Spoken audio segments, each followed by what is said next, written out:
오늘 우리에게 주신 하나님의 말씀은 신약성경 요한 2서 7절과 8절 말씀입니다. 신약성경 요한 2서, 요한 2서는 한 장만 있습니다. 7절과 8절 말씀 제가 봉독하겠습니다. 미혹하는 자가 세상에 많이 나왔나니 이는 예수 그리스도께서 육체로 오심을 부인하는 자라. 이런 자가 미혹하는 자요 적 그리스도니 너희는 스스로 삼가 우리가 일한 것을 잃지 말고 오직 온전한 상을 받으라. 아멘. 담임 목사님께서 나오셔서 말씀 전해 주시겠습니다. 제가 머리를 깎고 오늘 나타나니까 우리 부목사님들이 저를 잘 몰라보더라고요. 그래서 봄이 돼서 답답해서 제가 짧게 카트했다 그랬습니다. 아마 여러분 저 보시고 아마 우리 이승우 목사님 머리 잘랐네 그러실 거예요. 여러분 반갑습니다. 지난주 그 예배 시간에 제가 지금 안부 좀 전해달라고 그랬더니 여러분이 안부 전해주시고 또 예배 드리는 모습을 사진 찍어서 보내주면 그 중에서 제일 잘 드리는 분을 뽑아서 우리가 피자 보내드리겠다 그랬는데 우리가 약속을 지켰습니다. 예배위원장이신 그 이재섭 장로님과 또 우리 부목사님들이 공정하게 이제 기준을 가지고 뽑았어요. 그래가지고 처음에 한 사람만 뽑으려고 그랬는데 여러분들이 참 뽑힐 만한 분들이 많이 계셔가지고 우리 3가정 뽑아가지고 피자를 보내드렸어요. 그 주중에 피자 먹는 인증샷을 보내달라고 그랬더니 또 보내주셨어요. 오늘 다시 한번 할 겁니다. 지난주에 했기 때문에 아마 여러분 또 준비하고 계신 분들 계실 텐데 그 기대를 또 실망시켜주면 안 되잖아요. 그러니까 오늘 지금 다시 또 안부도 좀 전해주시고요. 예배 드리는 모습 좀 찍어서 보내주세요. 혼자 드려도 뽑혔어요. 우리 수환 형제가 아주 경건하게 책상에다가 성경 찬송 놓고 예배 드리고 혼자 자기가 드리는 예배 그 모습이 너무 경건하다 그래가지고 뽑혔습니다. 수환 형제가 또 피자 먹는 것까지 인증서 보내줬는데 참 즐거운 일이었습니다. 또 지난번에 보니까 최원호 집사님하고 또 김용지 집사님 가정에서 같이 모여가지고 예배드린 사진이 올라왔는데 그게 또 좋다고 해서 뽑혔습니다. 오늘도 보니까 여기 뭐 미르네, 희연이네 또 다이리까지 모인 가정도 있는 것 같은데 어쨌든 많이 모인 가정이 유리하다고만은 볼 수 없어요. 많이 뽑혔고 혼자서도 뽑혔기 때문에 어쨌든 기준은 참 심사위원들에게 마음속에 있는 건데 여러분 한번 꼭 상 못 받을 좋으니까 한번 예배 드리는 모습을 찍어서 보내주시면 감사하겠어요. 그 우리 다이교회 홈페이지에 올리면 또 다 보거든요. 그래서 참 반갑고 좋은 것 같습니다. 우리가 이제 살다가 이런 날이 올 거라고 생각 못했어요. 어떻게 예배를 이렇게 온라인으로 드릴까? 참 정말 새로운 경험하고 있어요. 이런 그 코로나 사태 때 우리가 또 생각할 만한 주제가 하나 떠올랐는데 그게 뭐냐면 이단에 대한 문제입니다. 신천지 때문에 이단에 대해서 우리가 많이 생각하게 됐는데 제가 오늘은 그래서 이단에 빠지지 않으려면 이런 제목을 가지고 여러분 설교 좀 해야 되겠다고 느꼈습니다. 왜냐하면 이단이라고 하는 것이 언제나 있었거든요. 근데 이번에 특별히 신천지에서 이 바이러스를 퍼뜨리는 그런 일이 생기는 바람에 믿지 않는 사람들까지도 도대체 신천지가 뭐냐, 이단이 뭐냐, 뭐 이렇게 관심을 갖게 됐는데 제가 여러분을 인도하는 목자로서 양들이잖아요, 여러분들이. 이단에 빠지지 않도록 하는 게 내 책임이겠다 이런 생각하게 돼서 왜 사람들이 이단에 빠지는가, 우리가 어떻게 하면 이단에 빠지지 않을까, 또 이단은 어떤 사람들인가, 우리가 한번 그런 것들을 좀 생각해 봐야 될 것 같습니다. 이 소리가 왜 자꾸 죽었다 커졌다 그러죠? 네. 먼저 왜 이단에 빠질까 이 이유를 제목을 생각하기 전에 초대교회 이단에 대해서 한번 살펴보겠어요. 오늘 본문에 나오는 그 이단은요 초대교회에 생겨났던 이단입니다. 이 사람들은요 소위 영지주의 계통의 이단이었습니다. 이 사람들이 이단에 빠지게 된 이유는 그들의 철저한 이원론 때문에 빠졌어요. 여러분 제가 전에 설교 시간에 말씀드렸지만 이 영지주의는요 물질과 영, 이 두 가지로 세상이 구성되어 있다고 보는데 물질은 악하고 영은 선하다. 이런 아주 기본적인 개념을 가지고 있었어요. 그런데 예수님께서 육체를 입고 오셨다. 육체는 물질이잖아요. 근데 육체를 입고 오셨다는 것 자체를 받아들일 수 없는 사람들이었습니다. 근데 이 사람들이 처음에 예수 안 믿다가 예수 믿고 교회 공동체로 들어왔어요. 다 믿을 수 있어요. 하나님도 살아계시고 하나님 천지 창조하셨고 예수님은 하나님의 아들이시고 이 땅에 우리를 구원하시기 오신 구원자고 다 믿을 수 있는데 한 가지, 왜 육체를 입고 오셨냐 그거예요. 그건 자기들이 전에 가졌던 그 이원론의 근거에서 볼 때는 받아들일 수 없는 그런 교리였습니다. 그러다 보니까 이 사람들이 그걸 이렇게 해석했어요. 예수님의 육체는 우리와 똑같은 육체가 아니다. 그거는 우리의 육체가 다른 거다.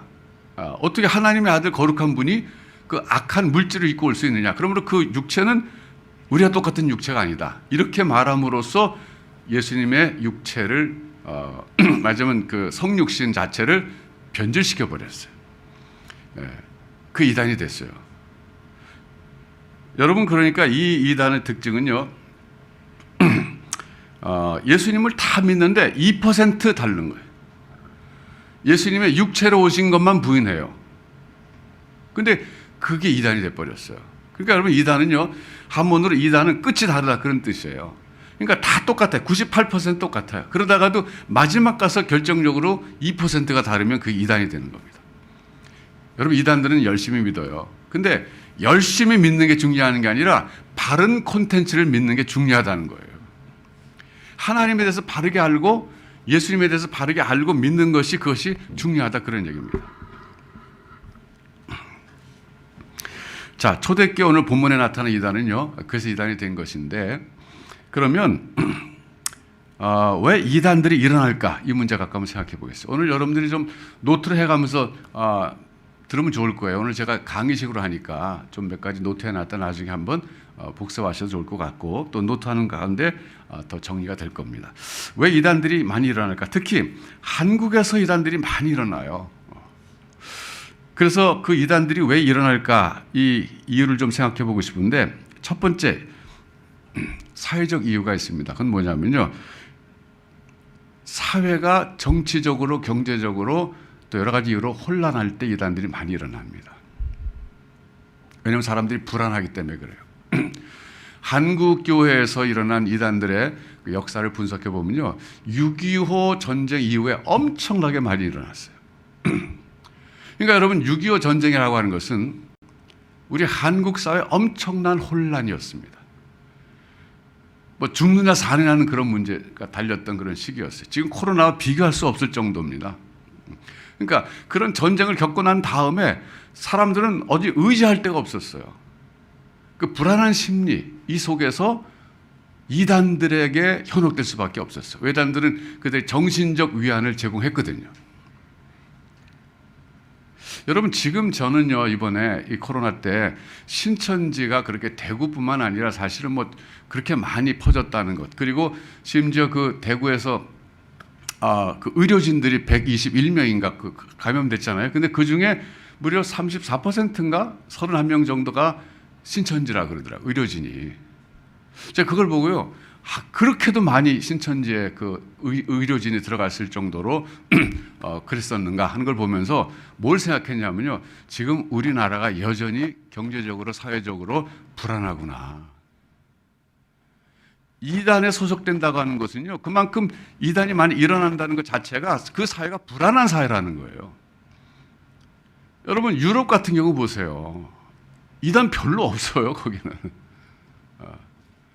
그만큼 우리나라가 아직도 우리가 볼 때는 뭐 거의 선진국에 진입한 것 같고 잘 사는 것 같고 문제가 없는 것 같지만, 그러나 지금 여전히 불안한 사회라는 거예요. 신천지가 이렇게 그렇게 많이 퍼져 있어나는 거 보니까 우리 국민들, 우리 사회에 살고 있는 시민들이 여전히 불안한 속에서 살고 있구나, 위로받을 때를 찾고 있었구나 하는 것을 우리가 깨달아야 됩니다. 그 역할을 우리가, 교회가 그걸 감당해야 돼요. 또 이단들이 일어나는 그 이유 중에 하나는요, 이번에 이제 종교적인 이유인데, 그거는 기성교회가 무력해졌을 때, 기성교회가 사람들의 영적인 그 니드를 채워주지 못하고 어떻게 보면 사회 심리적인 요구까지도 채워줘야 되는데 그 니드를 제대로 채워주지 못할 때 이단들이 많이 일어납니다.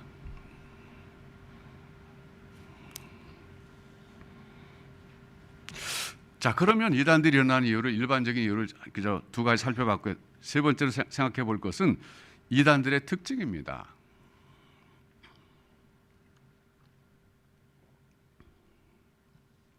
이단들의 특징은요, 몇 가지로 나눌 수 있는데 제가 오늘 소개해드린 이단들의 특징 이거는요, 제가 자료를 찾아온 겁니다. 이 자료가 언제적 자료냐면은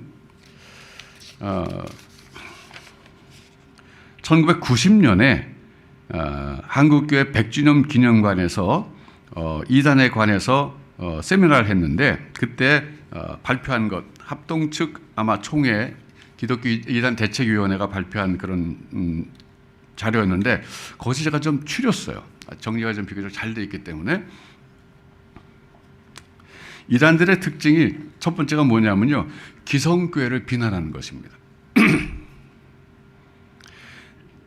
이단들이 한결같이 주장하는 건 뭐냐면 지금 현실 교회는 타락했다 이렇게 얘기해요. 여러분 그 전도관을 잘 모르실 거예요 아마. 여러분 우리 성도님들이 지금 연령이 저에 비해서는 많이 미친데 저만 해도 전도관을 알아요. 그 박태선 장로라고 하는 분이 처음에 장로였어요 이분이. 근데 이분이 이제 막 신유 집회하면서 다니면서 점점 사람들이 그에게 이제 몰리다 보니까 나중에 이분이 이단이 돼갖고 이분이 만든 게 천부교가 됐어요. 처음에 전도관이었어요. 제 기억에 영등포에 제가 초등학교 2학년 때까지 영등포 살았는데 우리 동네 전도관이 있었어요. 그때 저는 그 전도관에 가갖고 이단인지 모르고 가갖고 예수 영화 봤던 기억나요. 이렇게 그때 이렇게 교회 예배당 앞에다가 이렇게 흰 광목을 쫙 내려갖고 그게 이제 화면이죠. 막 그 낡은 영사해 가지고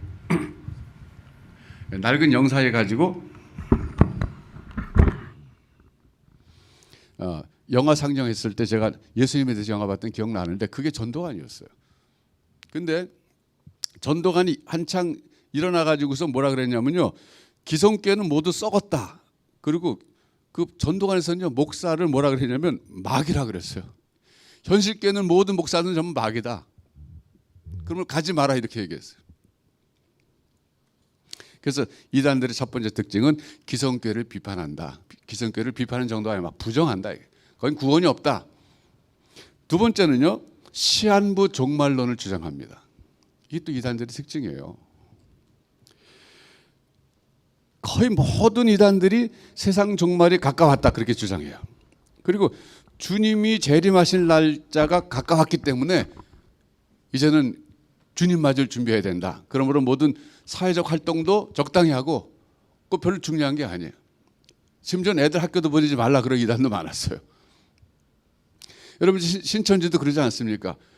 전도만이 최고의 그 일종의 그 인생의 어떤 활동이잖아요. 뭐 의사를 하든 뭐 의료진을 하든 뭐 무슨 사업을 하든 그건 별거 아니고 전도를 열심히 해야 된다. 왜? 금방 이제 세상이 끝나니까. 그러니까 모든 이단들은요 이 시한부 종말론을 강조했어요. 여기 지금 제가 자료에 의하면 저도 잘 모르겠는데 이거는요 동방교라는 게 있었어요. 동방교 보니까 60년대 초반에 동방교의 교주가 노광공이라는 사람이었는데 1965년 5월 16일에 세상이 끝난다고 선전하고 다녔어요. 근데 결국 끝나지 않았죠 그때. 또 여기 과천이 참 문제네. 요즘도 그렇고 여기 보니까 새마을 전도회라는 이단이 있었는데 그 교주 이름이 구인회였대요. 그런데 1973년 11월 10일 9시경에 경기도 과천 땅에 천국이 건설된다고 선전했는데 불발이 되고 말았대요. 여러분 한국의 이단이 엄청나게 많아요. 그 얘기 뭐냐면 한국이 그만큼 불안하다 그런 얘기. 세 번째로 이 이단들의 특징은요 선민사상입니다. 선민사상. 이 이단들 가운데는요 특별히 한국에서 일어난 이단들이죠. 메시아가 오는데 한국으로 온다 이렇게 주장하는 이단들이 많아요. 통일교도 원리강론이라는 책을 펴냈지 않습니까? 그 원리강론에 분명히 나와 있기를 재림주가 한국에 올 것이다 이렇게 주장하고 있어요. 그 재림주가 누구냐? 문선명이다 이렇게 얘기하는 거죠. 아니, 재미난 거는요. 전도관에서 아까 제가 그 박태선 장로 얘기했잖아요. 전도관에서는요.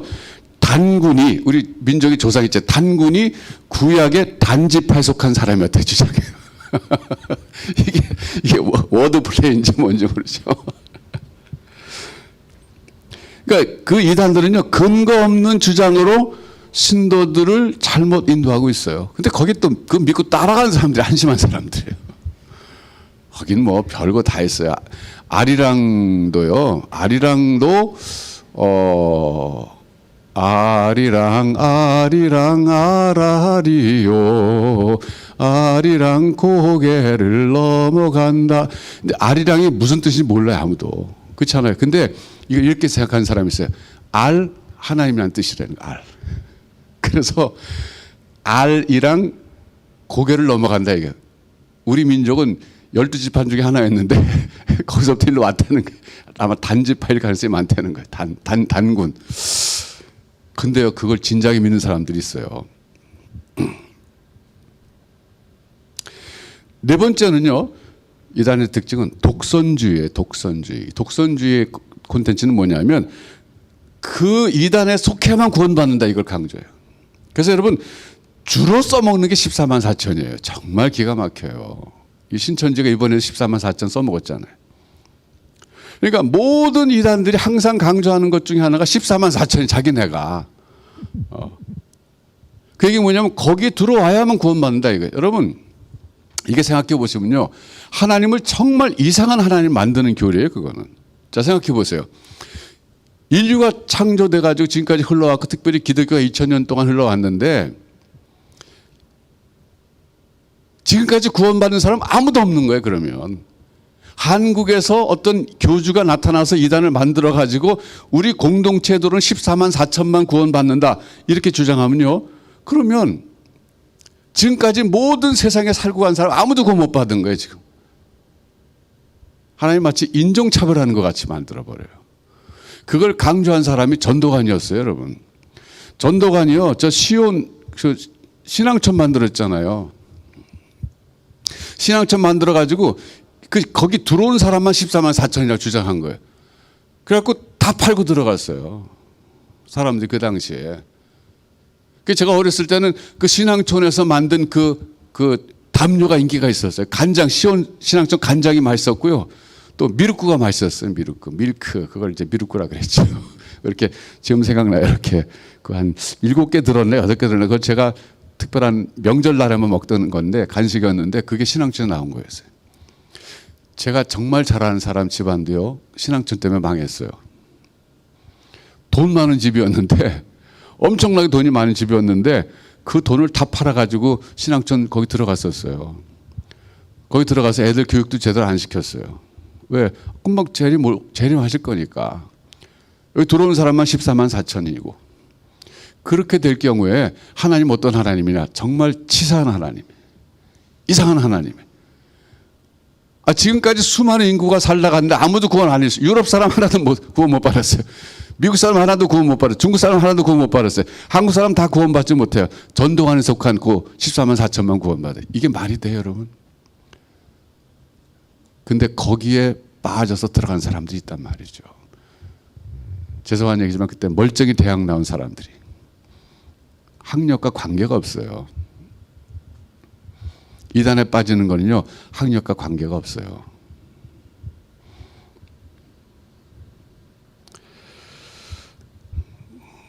저도 한바탕 들어갈 뻔했잖아요. 제가 홍대동 살 때 우리 어머니가 이단에 빠질 뻔했었어요. 전 좀 커서 들었죠 그 얘기를. 홍대동이 가난한 동네 이제 이단이 파고들어요. 주로 가난한 동네 들어가요. 왜냐하면 현실에 불만이 많거든요 지금. 이놈의 세상 망해버리거나 지금 뭔가 그래야 되는데 그러니까 그런 데 들어가서 사람들을 현혹하는 거예요. 그래서 제가 나중에 들었지만 계룡산에 들어갈 뻔했어요 우리 식구. 계룡산. 잘못된 사람들이 나타나서 동네 아줌마들 모아놓고 막 집회하고 그러면서 지금 집문서 갖고 와라. 이거 필요 없다. 왜? 좀 이따 주님 오신다. 계룡산 다 들어가야 산다. 그래갖고요. 우리 어머니가 막 갈등했대잖아요. 이거 들어가야 되나 말라. 우리 아버지한테 말 안 하고 말 안 하면 안 될 것 같으니까 거의 그럴 뻔했는데 그때 구원해 준 사람이 영등포 할머니였어요. 여러분 아시잖아요. 영등포 할머니. 그 할머니가 와보니까 오랜만에 온 거죠. 그랬더니 이상한 거예요. 그러니까 얘기한 거죠. 그거 이단이다 가지 마라. 그래서 안 갔대요. 여러분 못 만날 뻔했어요. 계룡산 들어갔으면 돛 닦고 있겠죠. 그게 독선주의. 그 다음에 뭐 여러 가지 좀 있지만 제가 또 간단하게 말하면 이건 뭐 참고인데 무속적 혼합주의 성격을 떼요. 한국적 이단은. 한국의 기본적인 종교는 샤머니즘이거든요. 그래서 샤머니즘은 이 무속인데 특징이 뭐냐면 뭐 그 주술, 뭐 예언, 뭐 또 접신 이런 거 굉장히 많이 강조해요. 근데 이단들의 그 교주가 대부분 그런 샤머니즘에서 그 말하는 샤만 역할들을 많이 해요. 즉 무당 역할을 많이 해요. 자기가 최고의 접신했던 사람이라는 거예요. 최고 신과. 그 다음에 마지막 하나는요. 교주의 숭배. 처음에는 그래도 뭐 이렇게 사람으로 등장해요. 처음에는. 박태선 장로 같은 경우 처음에는요. 동방의 의인이라 그랬어요. 이게. 동방의 감람나무라 그랬어요. 여러분 성경에다 나오는 용어들이거든요. 그다음 마지막 가서는 자기가 천부라 그랬어요. 천부. 자기가 하나님이라 그런 거예요. 이번에 지금 이 문제가 된 신천지의 경우는요. 이만희 씨가 처음엔 자기가 이긴 자라 그랬어요. 요한계시록에 나온 이긴 자. 신앙을 지키고 한 이긴 자인데 점점점 가다가 자기가 보혜사 성령이라 그래요. 예수님이 내가 가면 또 다른 보혜사가 오리라 했는데 그 보혜사가 바로 이만희 씨라는 거예요. 이게 말이나 돼요? 근데 거기에 넘어간 사람들이 저렇게 많다는 것 자체가 이 가슴을 칠 일이에요. 이건 진짜. 어떻게 그렇게 어리석을까? 오순절날 성령 강림 사건이 분명히 있었잖아요. 그게 성령께서 오신 거잖아요. 바로. 근데 이렇게 기본적인 교리도 모르는 사람들이 그 이단에 빠져 있어요. 여러분, 그러면 제가 오늘 제목인 왜 이단에 빠질까? 전 두 가지로만 말씀드리고 싶어요.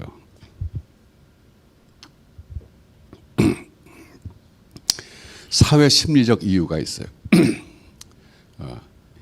무슨 얘기냐면요. 소외를 느낀 사람들이 이단에 빠집니다. 그러니까 현실에 잘 적응하지 못하고 소외를 당한 사람들, 그리고 어디 자기가 적을 둘 수 없는 그런 외로운 사람들이 이단에 빠져요. 이건 사회 심리학적 이유라고 볼 수 있어요. 옛날에 통일교가 미국에서 포교할 때요. 젊은이들을 공원으로 내보냈어요. 미국 젊은이들이죠. 공원에 나가보시면요. 노인네들이 앉아가지고 할 일 없이 그냥 있습니다. 아무도 말동무도 없어요.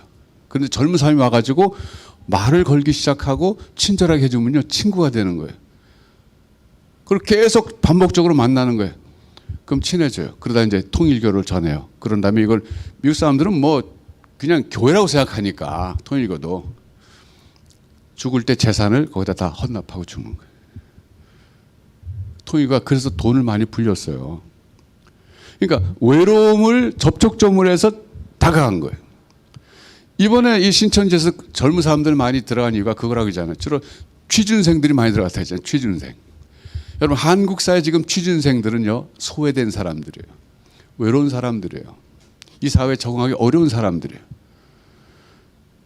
근데 그런 사람들에게 전략적으로 접근해가지고 우선 잘해주잖아요. 어디서 받아보지 못했던 그 따뜻함을 느끼고 자기를 인정해주고 그런데 교리 자체가 14만 4천에 들어가면 전 세계를 1000년 동안 지배한다는 거잖아요. 죽지 않고 육체로 영생하면서. 그러니까 자기들끼리 그런 데잖아요. 너 프랑스 맡아라. 나 프랑스 맡아요. 여러분 생각해 보세요. 취준생에게 지금 너 앞으로 프랑스 네가 통치하게 돼. 그럼 그거 얼마나 그 큰 꿈이겠어요.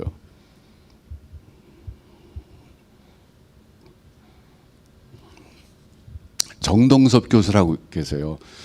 그 대전 침순대 교수이시고 아마 지금 저보다 은퇴하셨을 거예요. 저랑 같이 트린티에서 이제 그분은 먼저 저보다 그 교육학 박사과정을 마치셨고 이분이 그 구원파 이단에 있다 나온 분이잖아요. 이분이 영에 속한 사람이라는 책을 번역한 사람이에요. 오츠만이. 구원파의 아주 브레인이었어요. 이분이. 근데 이단에서 나왔죠. 그때 트린티에서 만나서 뭐 이런저런 교제할 시간이 있었어요. 근데 저한테 그러더라고요. 자기가 이단에 구원파에 빠졌었는데 거기가 잘못됐다는 걸 알았대요. 근데 거기서 나와야 되겠다고 나왔는데 도저히 기성교회는 갈 수가 없었대요. 왜? 기성교회는 그만큼 따뜻하게 받아준 데가 없었대요. 그래서 자기는 또 다른 이단에 갔었대요. 근데 그분의 개인적인 체험뿐만 아니라 제가 오래전에 이제 이단에 대한 책을 미국서 발간한 책을 봤는데요. 이단에 빠졌던 사람들은 나와도 또 다른 이단에 간답니다. 왜? 그 따뜻한 공동체가 너무 그리워서. 그러니까 무슨 얘기냐면 이단에 빠진 사람들이 진리 때문에 빠지는 게 아니라는 거예요. 그 소외됐던 자기 영혼과 마음을 그 참 보듬어주고 그리고 만져줬던 그 공동체가 그리워서 거기 빠진 거라는 거예요. 일단 지금 빠지고 나면요 거기 뭐 교리는 상관없대. 그 공동체 그 교제가 너무 좋아가지고 못 나온다 그거예요. 그러니까 우리 교회가 반성할 점 바로 그거예요. 그러니까 지역 교회가 정말 어떻게 보면 유사 패밀리 같은, 그러니까 유사 가족 같은 그런 친근한 공동체를 만들어 놔야 이단에 빠지지 않는다 이게 사람들이. 이단으로 갈 사람들이 그래서 교회 온다는 거죠. 그러니까 교회가 그 영적 니드만 채워서 되는 게 아니에요, 여러분. 그러니까 스피리추얼 니드가 있죠, 분명히. 그건 진리를 전하면 되는 거예요. 그런데 그것 말고도 이 펠로우십이라는 거, 이 코이노니아라는 거, 이게 굉장히 중요한 거예요. 그러니까 소셜 니드도 채워져야 되는 거예요. 제가 이민교회 목회하면서 느꼈던 게 그거예요. 이민교회 나오는 많은 사람들이 질 때문에 나온 사람들이 아니에요, 처음에. 그냥 외국 나서 살다 보니까, 미국에서 오랫동안 살다 보니까 외로운데 교회 가면 그래도 한국 사람 만나니까 그래서 교회 온 사람들이 많아요. 동기는 그거였어요. 어떤 사람은 심지어 김치 먹고 싶어서 왔대요. 유학생으로 미국 가 있는데 그때 당시만 해도 김치 파는 데가 없었는데 일주일에 한 번 교회 가면 김치랑 밥 주니까 그것 때문에 교회 나가다가 예수 믿게 됐대요. 그러니까 교회라고 하는 것이요. 이민교회 제가 목회하면 느낀 거는 이건 스피리추얼 니드만 채워주면 되는 기관이 아니라 이 소셜 니드를 채워줘야 되는구나. 여기서는. 한국교회는 지금 그렇지 않은 것 같지만 사실 마찬가지예요, 여러분, 본질적으로. 그래서 우리 교회, 우리 다윗교회가요, 정말 이게 그런 그 소셜 니드를 채워주는 건 공동체가 돼야 돼요. 그래서 서로를 향해서 그 마음을 열고 그리고 참 말을 서로 나누면서 그리고 교제하면서 이 안에 들어오면은 다른 데서 느끼지 못하는 그 따뜻함, 자기를 받아주는 용납하는 그런 분위기, 이런 걸 느끼도록 해야 됩니다. 그게 우리 숙제예요. 기성교회가 그걸 잘 못하기 때문에 이단으로 간다 이거예요. 두 번째, 이단에 빠진 두 번째 이유는요. 첫 번째는 뭐 사회 심리학적 이유, 두 번째는요 신앙적 이유가 있어요. 신앙적 이유. 신앙적 이유는 물론 교리를 잘 모르기 때문에 그러는데 제가 오늘 한 가지만 딱 얘기하고 싶은 것은요 구원에 대한 잘못된 이해 때문에 그래요. 참 구원을 너무 잘못 이해하고 있어요. 안타까워요. 여러분 구원은요 단순히 이 땅에 살다가 천국으로 장소 이동하는 게 구원이 아니에요. 근데 지금 신천지만 해도 그렇고 모든 이단들이 구원이라는 것은 자기네 일단 공동체에 들어와 있으면 되고 그 공동체가 그대로 천국에 들어간다고 생각해요. 이건 구원은요 이 땅에서 천국으로 장소 이동하는 것이 아니라 망가지고 그리고 부패한 하나님의 형상의 온전한 회복이 구원이에요. 정말 이거는 저는 막 목청 높여서 외치고 싶어요. 너무 한국교회가요 구원을 너무 값싼 걸로 만들어 버렸어요. 뭘 해도 상관없고 예수 믿으면 죽어 천국 간다. 장소 이동만 생각하는 거예요. 그 변화라는 과정을 얘기하지 않아요. 즉 성화를 강조하지 않은 거예요. 성화. 그러니까 박영성 목사님이 막 참다 그분이 일어나서 외친 게 성화였거든요. 그러니까 구원 그 이후 그래가지고 그때 말하는 구원은 구원의 확신이에요. 구원 받았다고 만족하지 말고 그다음에 성화 과정 거쳐야 된다. 구원의 완성 과정. 그 성화 과정을 거쳐서 그다음에 영화로 들어가는 게 구원의 완성이다 이거죠. 예. 여러분 제가 예를 들어 볼게요. 지금 코로나 때문에 이제 전 세계 흩어져 있는 우리 한국민들을 정부에서 데려오는 일을 하고 있습니다. 우한에 있는 동포들 데려왔죠. 이란에 있는 동포들 데려왔어요. 또 엊그저께는 또 페루에 있는 동포들 데려왔어요. 또 이제 내일 모레는 이탈리아로 보내는데 로마, 밀라노로. 그런데 생각해 보세요. 이게 장소 이동입니다. 그러면 지금 뭐 페루에서 온 사람 생각해 봐요. 페루에서 있다 왔는데 거기가 세상이고 그러면 대한민국이 천국입니까? 비행기 타고 여기 왔다 그래가지고 코로나 안 걸려요? 아니요. 여기 들어온다고 코로나 안 걸리는 게 아니에요. 여기도 걸려요. 구원을 그렇게 장소 이동을 생각하면 안 돼요.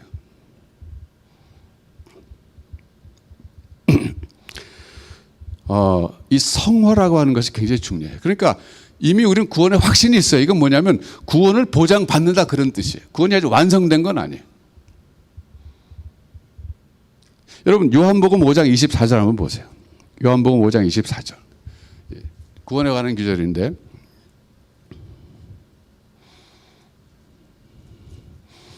자, 내 말을 믿고 또 나 보내신 이를 믿는 자에게는 제가 좀 찾아보겠습니다.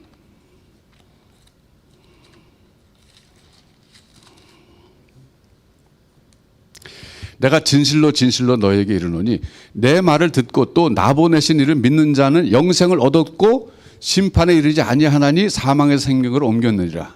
이게 구원의 확신에 관한 구절인데요. 다시 한번 여러분 보세요. 내 말을 듣고 또 나 보내신 이를 믿는 자는 이게 뭐예요? 우리 믿는 사람들이에요. 예수님을 그리스도로 믿는 사람, 예수님을 메시아로 믿는 사람. 이 사람들에게는 세 가지 축복이 있는데 첫째는 영생을 얻었고 그랬어요. 이건 뭐냐면 영생을 현재형에 얻었다는 말이 현재형 가지고 있다 이거 영생을. 영어 성경 그래서 현재로 번역했어요. 영생을 이미 가지고 있다 현재. 그 다음에 심판에 이르지 않는다. 이건 미래. 우린 구원에 관한 심판 받지 않는다 그런 얘기예요. 주님이 다시 재림하고 오셨을 때에도 그때 우리 세워놓고 뭐 구원 받을지 못 받을지 이런 심판은 받지 않는다 이거. 소위 상급 심판은 받는다고 얘기가 되고 있어요. 어쨌든 미래의 심판에 이르지 않고 그다음에 사망에서 생명을 옮겼다. 이거는 완료형이에요. 어떻게 보면 과거 완료라고 볼 수 있어요. 내가 전에 예수 믿기 전에 사망의 상태에 있었는데 지금은 생명의 상태로 옮겨왔다 이거예요. 그러니까 이게 지금 세 가지 시제를 놓고 얘기하고 있어요. 현재, 미래, 과거. 예수를 메시아로 믿는 사람은 이미 영생을 가지고 있다 이거예요. 즉 구원 받았다 이거죠. 그다음에 미래 심판받지 않는다는 거고 과거에 이미 나는 사망의 생명을 옮겨왔다 그런 뜻이에요. 자, 이 기절을 놓고 우리가 볼 때 확신할 수 있는 건 뭐냐면 나는 결국 하나님의 은혜로 구원받는다 그런 뜻이에요. 자, 그럼 이걸로 우리가 손 놓고 가만히 있어야 되느냐? 그게 아니라 그다음 해야 될 게 뭐냐면요. 그럼에도 불구하고 날마다 거룩하게 변화되려고 하는 그 성화, 거룩해지려고 하는 그 성화, 그 과정이 우리가 노력해야 되는 그 의무가 있어요. 그래서 보통 성화 과정을 신인 협력이라 그럽니다. 인간과 하나님의 협력하는 과정이다 이거예요. 근데 여러분 칭의 있잖아요. 그 성화 바로 전 단계가 칭의인데 의롭다고 하나님 선언해 주신 건데 여기에 대해서는 신인 협력이 아니고 이건 전적인 신의 행동이에요.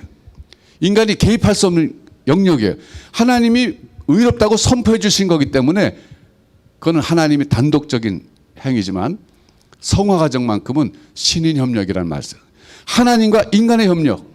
내 역할이 있다 이거예요. 그럼 그때 내 역할이 뭐냐면요. 단순해요. 성령의 소욕에 순종하는 거지. 내가 거룩해지려고 뭐 몸을 닦고 수양하고 그것보다 사실은 성령의 소욕을 따라 내가 순종하는 것. 즉 성령께 순종하는 것. 하나님의 영에게 순종하는 것. 이것이 내가 할 수 있는 유일한 길입니다. 근데 그건요. 가다가 순종할 수도 있고 또 때로는 불순종할 수도 있고 가다가 엎어졌다가 또 일어나서 가고 반복돼 이 과정.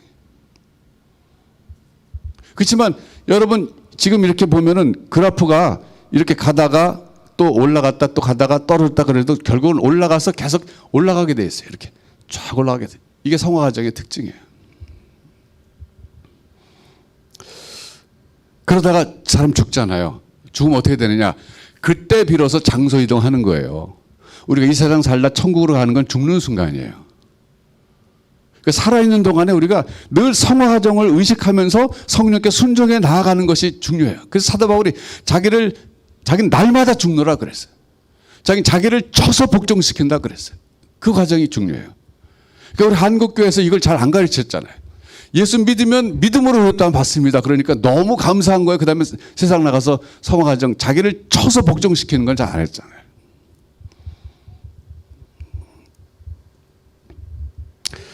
죽는 순간까지 우리가 최선을 다해서 나를 쳐서 성령께 복종시키는 삶을 살다 보면 죽는 순간에 어떻게 되느냐.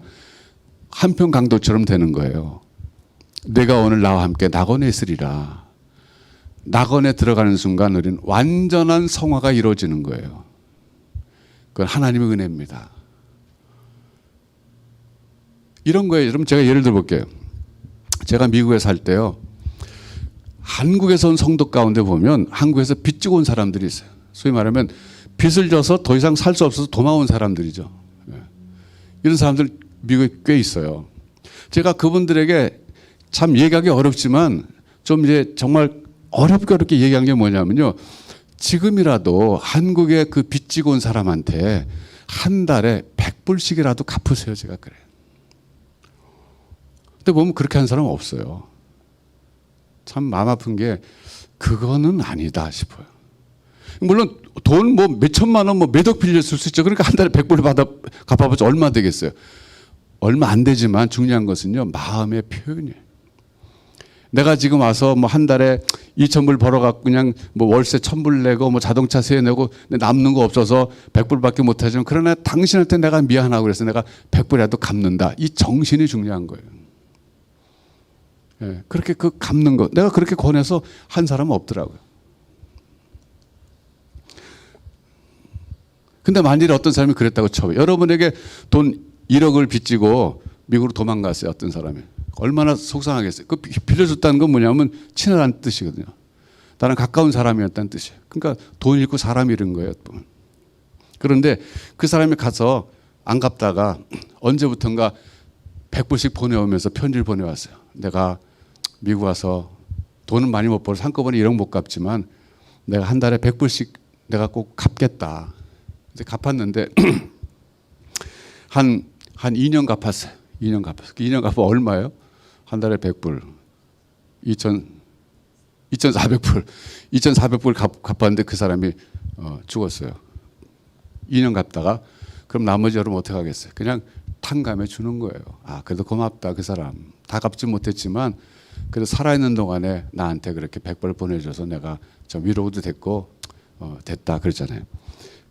하나님이 꼭 그렇게 하시는 거랑 마찬가지예요. 성화가정 그런 거예요. 내가 100% 하나님 앞에서 순종하지 못하고 100% 완전히 거룩해지지 못해도 내가 살아있는 동안에 내 구원의 확신이 있지만 최선을 다해서 성령께 순종하려고 하나님께 순종하려고 노력하다가 내가 완성되지 못하고 죽으면요. 하나님이 됐다 이제 천국에 들어와라. 그 하나님이 완성시켜 주시는 게 그게 성화과정의 완성이에요.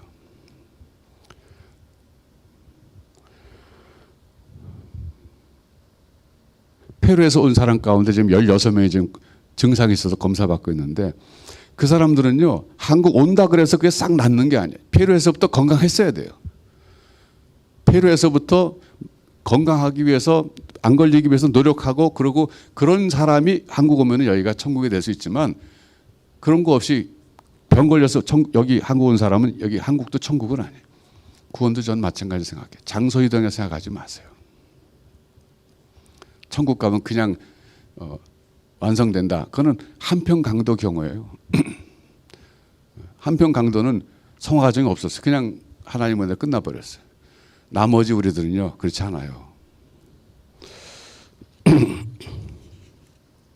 여러분 우리가 이 이단에 빠지는 사람들 신천지 이런 현상 보면서 제가 오늘 쭉 말씀드렸지만 이단에 빠진 사람들은요 사회 심리학적으로 볼 때 불안한 사람들이에요. 현실이 어려운 사람들이에요. 여러분 현실이 어렵다고 여러분 그런 데 빠지지 마세요. 그리고 우리 교회가 정말 사랑의 공동체가 되도록 한번 꾸며봅시다. 다해교회가. 그래서 여기 들어오면 영적인 니드뿐만 아니라 사회적 심리적 니드까지 채워주는 그런 공동체. 어떻게 보면 유사 가족 유사 대가족이죠. 유사 대가족 그런 공동체를 한번 이뤄보십시다. 그래서 여기 들어온 사람들이 정서적으로도 심리적으로 안정 찾고 그리고 행복해지고 감사해지고 그런 가운데 진리인 예수 그리스도를 깨닫고 그리고 하나님의 자녀가 돼서 함께 참 아름답게 인생을 살아가는 그런 신앙 공동체가 됐으면 참 좋겠어요. 이게 우리의 공동 기도 제목입니다. 여러분 이번 한 주간 동안도 뭐 거의 가택 연금하다시피 자가격리하는 식으로 삶을 살아갈 텐데 여러분 성화 과정이 있다는 사실을 기억하세요. 변함없어요. 우리는 이런 과정에서도 내가 참 성화 과정이 있다. 내 구원의 완성을 향해서 나가고 있다. 그러면서 주어진 삶의 환경 속에서 하나님께 순종한다는 것이 어떨 것일까? 나는 뭘 하는 것이 지금 순종하는 것일까? 그것이 사실은 우리에게 생활 속에서 드리는 영적 예배라고 할 수 있어요. 산제사. 비록 교회에 모여서 같이 공통해서 예배 못 드리지만 여러분 로마서 12장 1절에 있는 것처럼 산제사, 영적 예배 그걸 집에서 지금 이렇게 격리된 상태에서 하나님께 드리도록 한번 의식하고 여러분 삶 자체가 예배가 되도록 한번 해보십시오. 평범한 그 가정에서 정말 별거 아닌 것 같지만 오늘 이런 상황에서 내가 하나님께 예배를 드리는 생활 속에서 예배는 어떤 것일까? 내가 성령께 순종한다는 것은 어떤 것 순종해야 될 것인가? 묵상하시면서 오히려 일종의 그 기도하는 시간, 내 자신 돌아보는 시간을 삼으면 이 코로나 이 시기가 영적으로 우리를 성숙하게 하고 또 깨끗하게 해주는 축복의 시간이 될 줄로 믿습니다. 기도하겠습니다.